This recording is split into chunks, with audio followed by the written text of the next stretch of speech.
السلام علیکم، میں ہوں آپ کی کلینکل ڈائٹیشین اور آج ہم بات کریں گے وائٹامن ڈی کے بارے میں۔ وائٹامن ڈی کو سائنٹیفکلی کیا نام دیا جاتا ہے اور یہ کن کن فوڈز میں پایا جاتا ہے، باڈی میں کیا رول ہے اس کا، اور RDA کے حساب سے ہمیں کتنے مائکروگرامس آف وائٹامن اے چاہیے، اور اگر اس کی اوور ڈوز ہو جائے گا تو ہماری باڈی میں کیا کیا پرابلمس آ جائیں گی۔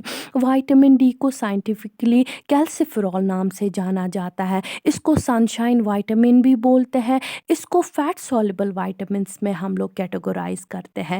وائٹامن ڈی ہماری باڈی میں کیسے پروڈیوس ہوتا ہے؟ وائٹامن ڈی ہماری باڈی میں سن لائٹ کی آغوش میں جب ہماری باڈی آتی ہے تب ہی پروڈیوس ہوتا ہے، جب سن لائٹ ہم لوگوں کی باڈی جو سن لائٹ کو ایکسپوز ہو جاتی ہے تب ہی یہ وائٹامن ڈی پروڈیوس ہوتا ہے۔ اس کے تو فنکشنز بہت سارے ہیں، یہ بہت ساری چیزوں میں ہماری باڈی میں ہیلپ فل ہے، لیکن مینلی کیا کرتا ہے، یہ بون ڈینسٹی، بون ہیلتھ کو امپروو کرتا ہے۔ Absorption of calcium and potassium, یہ ہماری باڈی میں جو ایبزارپشن کرتا ہے کیلشیم اور پوٹاشیم کو جذب کراتا ہے، پوٹاشیم اور کیلشیم کو ڈپازٹ کراتا ہے، کیلشیم اور پوٹاشیم کو جو امیون ہیلتھ ہے اس کو بوسٹ کرتا ہے، اس کو اسٹرینگتھن کرتا ہے۔ اب کسی انسان میں اگر اس کی ڈیفیشنسی ہوگی تو کیا کیا سمٹمز ہمیں دیکھنے کو ملیں گے؟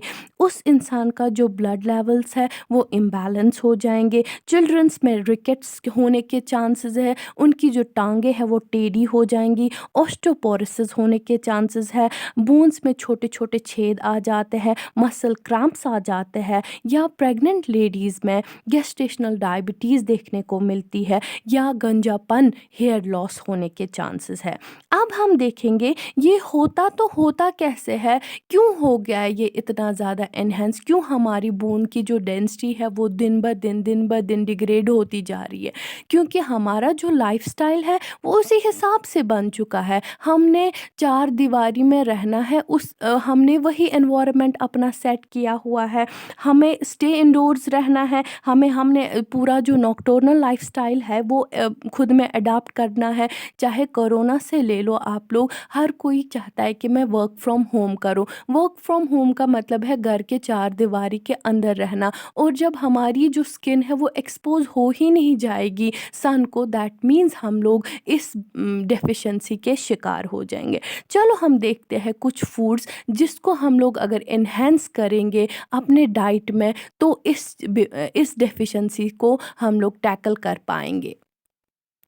ملک پہلا ہی امپورٹنٹ فوڈ ہے جو اس ڈیفیشنسی کے لیے بہت ہی ضروری ہے۔ یہ ایک ایکسلنٹ سورس ہے وائٹامن ڈی کا۔ ایک گلاس دودھ لینے سے ہم لوگ 30% آف ریکوائرمنٹ کو ہماری جو ریکوائرمنٹ ہوتی ہے اس کو ٹیکل کر سکتے ہیں۔ ہماری جو بون ڈینسٹی ہے وہ اس سے انکریز ہو جائیں گی، لیکن ہم کیا کرتے ہیں، ایک دن پیا، دوسرے دن پیا، لیکن تیسرے چوتھے دن ہم لوگوں نے پھر یہ بھول ہی جانا ہے ہمیں۔ لیکن اس کا انٹیک کیسا کرنا ہے، ہمیں ہر دن اپنی لائف میں ملک کو انٹروڈیوس کرنا ہے، ملک کو پینا ہے، تاکہ ہماری جو بونز ہے، ہمارا جو وائٹامن ہے وہ پراپرلی سپلائی ہو ہماری باڈی کو۔ دین وی ول کم ٹو دا یوگرٹ۔ ایک دہی کا کٹورا لینے سے یا بٹر ملک لینے سے اپنے لنچ میں، وہ بہت ہی مفید ہے ہماری باڈی کو، وہ بہت ہی امپورٹنٹ ہے ہماری باڈی کو، اور اس سے کیا ہوتا ہے، ہم لوگ کیلشیم ڈیفیشنسی سے بھی بچ سکتے ہیں۔ وائٹامن ڈی سے تو بچیں گے لیکن کیلشیم سے بھی بچیں گے۔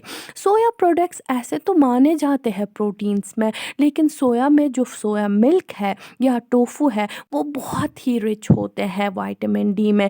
ان کا انٹیک کرنے سے بھی آپ اپنی باڈی کو بچا سکتے ہو اس ڈیفیشنسی سے۔ مشرومز میں بہت سارے قسم ہیں مشرومز کے، جیسے آئسٹر ہے، شٹیک ہے، ان کو ہم لوگ اپنے فوڈ میں انٹروڈیوس کرنے سے ہم لوگ اس بیماری سے بچ سکتے ہیں، کیونکہ یہ ڈائریکٹ ایکسپوز ہوتے ہیں سن لائٹ کو، اور جب ہم لوگ فوڈ میں ان کو انٹروڈیوس کریں گے تو ہم بھی اس کو natural form of the vitamin D لے سکتے اور اپنی باڈی کو بچا سکتے ہیں۔